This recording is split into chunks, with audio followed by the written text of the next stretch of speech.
Shares of Tesla are in the red once again this morning after dropping more than 4% yesterday. This comes after federal regulators announced an investigation into the company's autopilot system. Joining us right now to talk more about it is Mark Fields. He's the former Ford Motor Company CEO and a CNBC contributor. And Mark, how significant is this investigation? What happens now?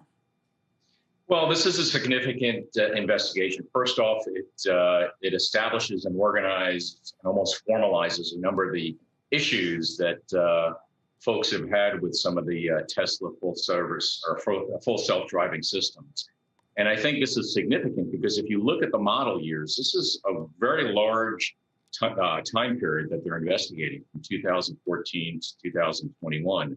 And if you look at the number of potentially affected vehicles, which is a little over 765,000 vehicles, that's literally over half of all the vehicles that Tesla has ever built.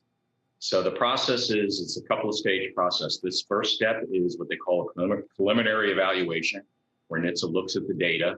This could take about 4 months. They get some interaction from the company. If they decide to go forward, they go to the next phase, which is called a preliminary engineering analysis, which takes about a year. And then at that point in time, they decide whether it needs a recall or not. So this is gonna play out over the next year and a half or so, maybe quicker. Is this a situation where the company, Tesla, instead of doing recalls, could just shut off the autopilot offering? Or is that something that you think would be a problem that customers would push back?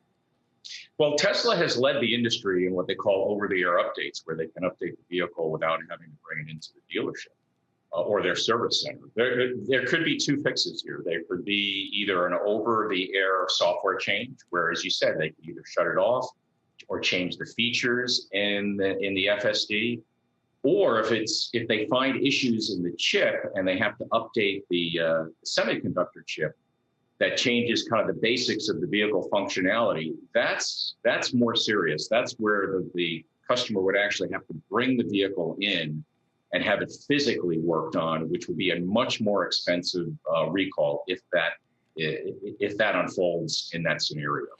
I mean, this has been something that people have talked about for a long time. Even the idea of calling it autopilot, it's not. It's more like cruise control. You have to be paying attention all the time. And other companies in the industry have similar offerings. Like GM has it, but they watch to make sure that you're actually paying attention, that your eyes are on the road. That's something Tesla's been playing around with recently, too.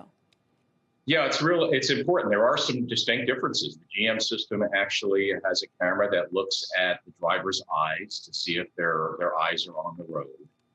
This is going to be a very precedent-setting investigation by NHTSA, because if you think about most safety systems, whether it's anti-lock brakes or seat belts or things of that nature, they only have benefits, right? And recalls around those really around the product quality. Here, you have these automated driver assistance systems, like the FSD or Autopilot from Tesla, or the Super Cruise from GM, or now you have Blue Cruise from Ford. Those involve the driver, and there's responsibilities, and there could be misuse from the driver on that, and that could cause serious accidents. And that's why this investigation is so precedent-setting, because it's going to start the debate on how the government should approach regulation on this in the new era of safety systems.